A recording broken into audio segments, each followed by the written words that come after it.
नमस्कार, जय हिंद। आप सभी का स्वागत है आज के सेशन में। आइए आज देखते हैं कि हमें क्या पढ़ लेना चाहिए था। 22 जनवरी काफी इंपॉर्टेंट दिन मनाया जा रहा है और उम्मीद है सब पॉजिटिव तरीके से इसको मनाएंगे और कोशिश करेंगे कि आज जितनी पॉजिटिव एनर्जी ले सके इस एग्जाम के लिए, आपके कॉम्पिटिटिव लाइफ के लिए, उसको लेना चाहिए। आरोप्यते शीलाशैले यथा यत्नेन भूयसा निपात्यते सुखेन आधस्थतात्मा गुण दोषयोः। मुश्किल है पर समझिएगा। शीला शैले जैसे पहाड़ पर पत्थर को ढकेलना ऊपर की तरफ मुश्किल है पर नीचे की तरफ बड़ा आसान है। वैसे ही आपके गुण होते हैं जो आपको ऊपर की तरफ लेके जाते हैं धीरे धीरे, पर एक गलत कर्म और इंसान सीधे नीचे गिरता है। तो जिंदगी में वो कर्म ना आए, वो समय ना आए, कोशिश करिएगा अपने गुण के बदौलत सिर्फ ऊपर उठिए और मेंटेन रखिए अपने आप को। That is today's call of positivity. जल्दी से कुछ बता दें आपको, बैचेस हमारे चालू हो रहे हैं 2026 के लिए 29 जनवरी से, और सीएमसी कोड है जिसके ऊपर आपको पूरा लाभ मिलेगा। आप यहाँ पे कोई भी कोर्स ले सकते हैं। साथ ही में आपको बता दें हमारे ऑप्शंस भी खूब सारे हैं जो लॉन्च हो चुके हैं। And a very important news for the day was Ram temple design to last 1000 years says L and T. Larsen and Toubro जो कंपनी है उसने बोला कि 1000 साल तक चलेगी। मॉन्यूमेंटल एक्सेलेंस का ये बिल्डिंग बन रहा है। तो बड़ी बात है, हमारे पास इतना शायद हम लोग अब इतना कैलिबर रखते हैं, कैपेसिटी रखते हैं, that our companies are trying to build things for 1000 years। और ये आपको पता है नागर स्टाइल में बना हुआ है, बन रहा है अभी। तो बहुत बढ़िया कॉम्प्लेक्स बन रहा है, उसको शायद एक मॉन्यूमेंटल एक्सीलेंस के नाम से देखा जा सकता है। अगला एम्पेम्बा इफेक्ट या पेम्बा इफेक्ट क्या है? Heat up to cool down. ये एक इफेक्ट है जिसमें क्या होता है, गर्म पानी दिखता है जल्दी फ्रीज होता है as compare to cold water. हालांकि बहुत पुराने साइंटिस्ट ने भी इसको देखा था, पर ये 1960s की बात है, 1969 टू बी प्रिसाइज, जहां पे इस इफेक्ट को नाम दिया गया पेम्बा इफेक्ट। अगला है status of Japan moon lander slim unclear with solar panel glitch.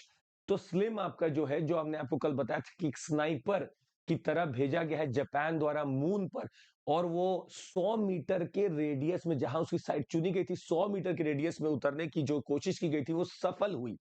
Soft landing हो चुकी है, फिफ्थ नेशन बन चुका है सॉफ्ट लैंडिंग करने में। पर पर इसका लैंडर अभी तक जवाब सही से नहीं दे रहा है, तो अभी देखना बाकी है कि क्या होता है। लोग लगे हुए हैं। अगला मॉस्किटो फिश, समझिएगा। There are certain alien species, मतलब जो अपने नेटिव हैबिटेट से बाहर आके रहते हैं दूसरे के हैबिटेट में, उनको कहते हैं एलियन स्पीशीज। वो इन्वेजिव तब बन जाते हैं जब वो वहां के स्पीशीज को जो कि नेटिव है उसको मार सकते हैं, खा सकते हैं, खत्म कर सकते हैं, रिसोर्स कंपटीशन बढ़ा सकते हैं। वैसे ही मॉस्किटो फिश जो इंट्रोड्यूस की गई सरकार द्वारा ही, क्योंकि पानी पे तैरते हुए मॉस्किटोस को खा जाती थी, आज यही आतंक मचा रखी है। ये इन्वेजिव एलियन स्पीशीज बन चुकी है, वहां के नेटिव स्पीशीज को खा जा रही है, खत्म कर दे रही है।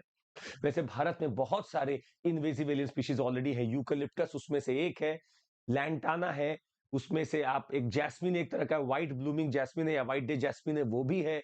हमारे पास बुल फ्रॉग है जो अंडमान में मिलता है, वो भी इन्विजिबल एलियन स्पीशीज है। तो कुछ नाम जरूर याद रखिएगा, पीटी में या कोई भी कॉम्पिटेटिव एग्जाम में जरूर आ सकता है। अगला, India invitation to Taliban envoy in UAE is routine, no change in stand is official. तो 26 जनवरी के रिसेप्शन के लिए यूएई में जो तालिबान के लोग हैं, तालिबान का हेडक्वार्टर है या तालिबान का जो भी ऑफिस है, वहां हमने भेजा एक इन्विटेशन, जो कि हम हर साल ही भेजते हैं वहां के जो भी लोग हैं। तो कुछ मीडिया में इसको हाईलाइट किया गया कि आपने उसमें लिखा हिज एक्सेलेंसी तालिबान का लीडर। वही तालिबान जो आपके काबुल में जो बना हुआ था एम्बेसी, वहां पे हमला किया, वही तालिबान जो आज अफगानिस्तान में क्या करके बैठा हुआ है, आप उसको दे रहे हो। तो इंडिया ने बोला नहीं नहीं, हमारा स्टैंड अभी भी वही है, वी हैव नॉट रिकॉग्नाइज्ड। हमारे यहाँ एम्बेसी अगर अफगानिस्तान की बंद हुई तो ऐसा नहीं कि वहां का फ्लैग हमने बदल दिया और तालिबान का फ्लैग लगा दिया हो, ऐसा कुछ नहीं है। हमारा सेम रूटीन है, स्टैंड हमारा अभी भी वही है। Democracy at any cost must survive, हमारा वही है। तो यही बस हम लोगों ने जस्टिफिकेशन दिया कि इसका ये मतलब नहीं है कि हम तालिबान को रिकॉग्नाइज कर रहे हैं, हमारा ये रूटीन है जो हम अपना करने का कोशिश कर रहे हैं। जो भी वहां पे अधिकारी है हम उसको देंगे ही देंगे। Nisar mission on track for a launch soon. Nisar, NASA, ISRO synthetic aperture radar 12 दिन में धरती को पढ़ लेगा। ये जबरदस्त मिशन है नासा और इसरो के बीच में।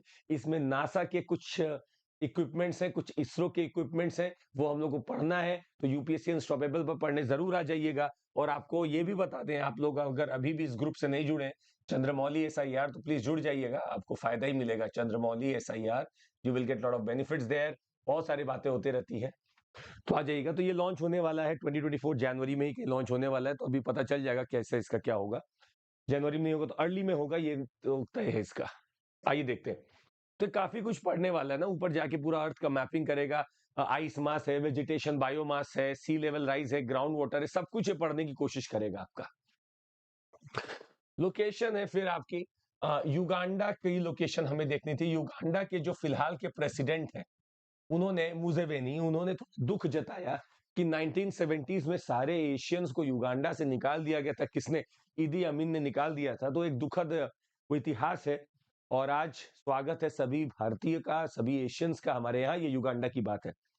युगांडा का जो सिचुएशन है, वहां पे 3 लेक याद आती है, लेक विक्टोरिया, लेक एल्बर्ट और लेक एडवर्ड। ये 3 लेक्स है जिसका लोकेशन हमें देखना बड़ा इंपॉर्टेंट है। और आपको नीचे कमेंट करके ये बताना है कि क्या युगांडा से इक्वेटर पास करता है या नहीं। आप बताएंगे, क्षमा कीजिएगा आज गले के लिए, पर इक्वेटर पास करता है कि नहीं आप बताएंगे। इंडिया बांग्लादेश का जबरदस्त रिश्ता हम लोग पढ़ेंगे। Growth of India Bangladesh ties very important. Again Sheikh Hasina has come, और ये इनका 4th कॉन्सिक्यूटिव टर्म है और 5th टर्म ऐसे है। आइए देखेंगे हम लोग कि क्या यहाँ पे टाइज अच्छे बन रहे हैं, कहाँ पे इरिटेंट है, क्या चैलेंजेस हैं।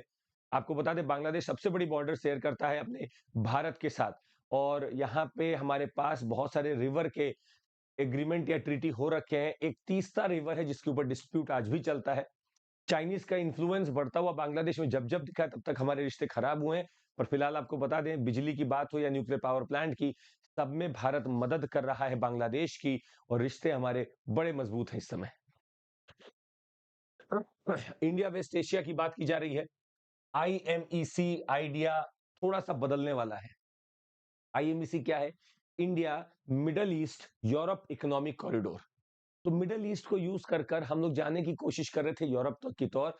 और इसका जो मैप है वो यूएई से चालू होता है, सऊदी अरेबिया को क्रॉस करता है, इजराइल में घुसता है और सीधे आगे निकलता है। अब कैसे बनेगा? क्योंकि इजराइल अलाउ नहीं करेगा, सऊदी अरेबिया खुद परेशान है, तो कैसे अलाउ करेगा कि सऊदी अरेबिया से कोई इजराइल में चला जाए?